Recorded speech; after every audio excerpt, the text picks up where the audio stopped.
The movie starts, and we see a girl named Alice twisting her hair with her fingers as she walks towards a bar where her two friends, Tess and Sophie, are waiting for her.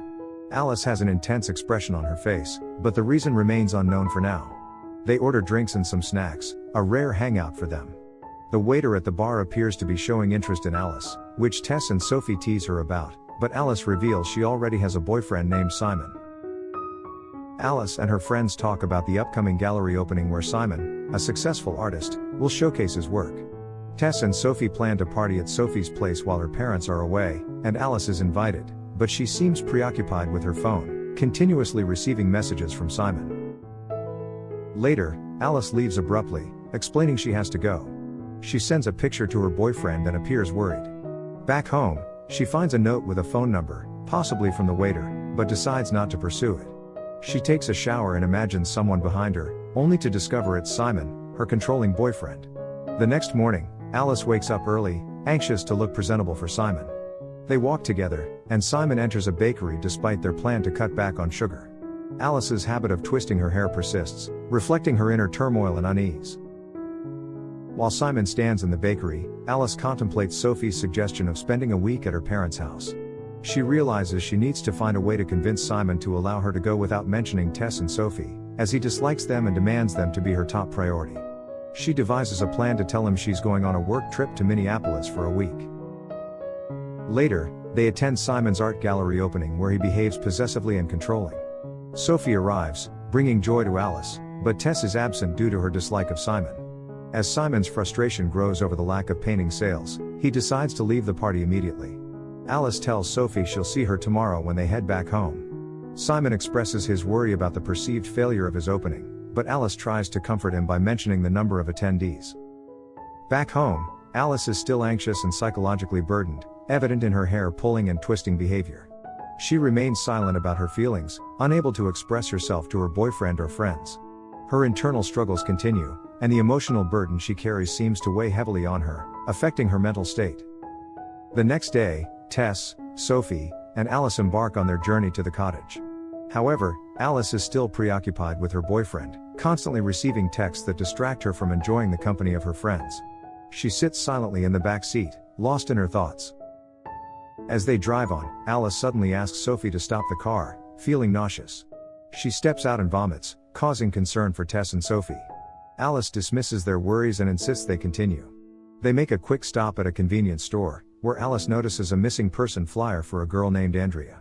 The case seems to consume her mind. Arriving at the cottage, they find it in need of cleaning, and they begin tidying up. Despite trying to relax and engage in activities, Alice remains distant and lost in her thoughts, unable to enjoy the vacation.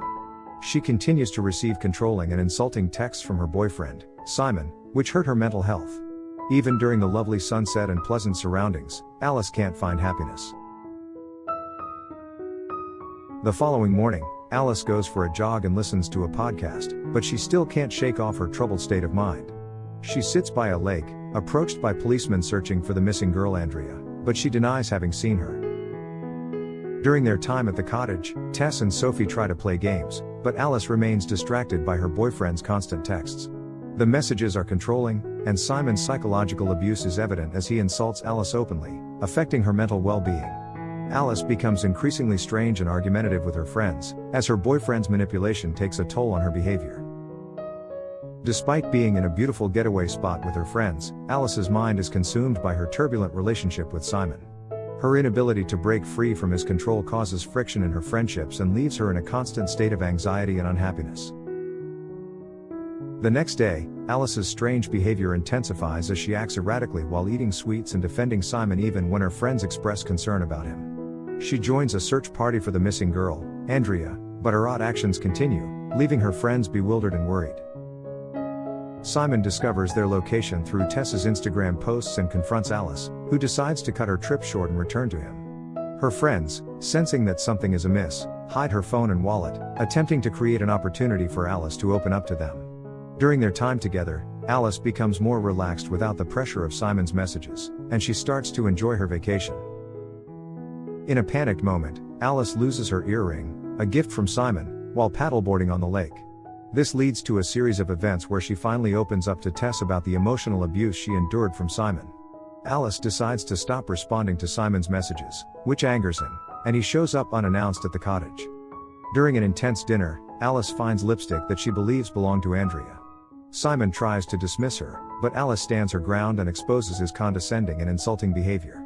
The next morning, Alice packs her belongings and leaves the cottage, surprising her friends. Simon tries to coerce her to return, but Alice is scared and hesitant. As they reach a junction, Simon stops his car, allowing a line of cyclists to pass. Alice breaks the back windshield with a maul, expressing her desire not to go back with him. Tess steps in to support Alice, and Simon eventually drives away, leaving her behind. In the final scene, Alice rides a paddleboard and dives into the lake, symbolizing her newfound sense of freedom and strength.